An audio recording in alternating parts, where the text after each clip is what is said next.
আমি তো কোনোদিন খাওয়াই তোমরা খাওয়াবো, কিন্তু ওই শালা পিয়ান্তরে কোনোদিন খাওয়াবো না। কেন? কোথাকার গুন্ডা জানি না আমি, মা গো। কেন পিয়ান্তর কি করছে?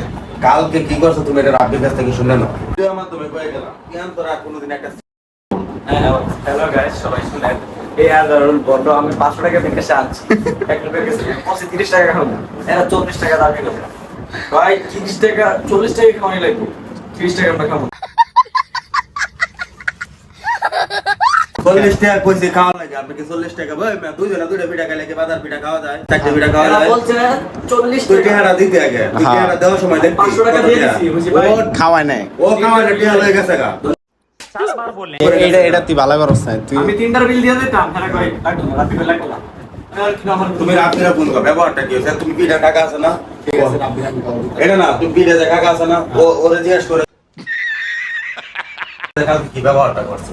তাহলে ওরা খাওয়াইবা না তুই টিহাটা দিতি, 20 টাকা দিতি, 30 টাকা, তুই টিহা খাওয়া পর তুই টিহাটা দিতে যা কত টাকা বিল আছে? দুইজন দুইটা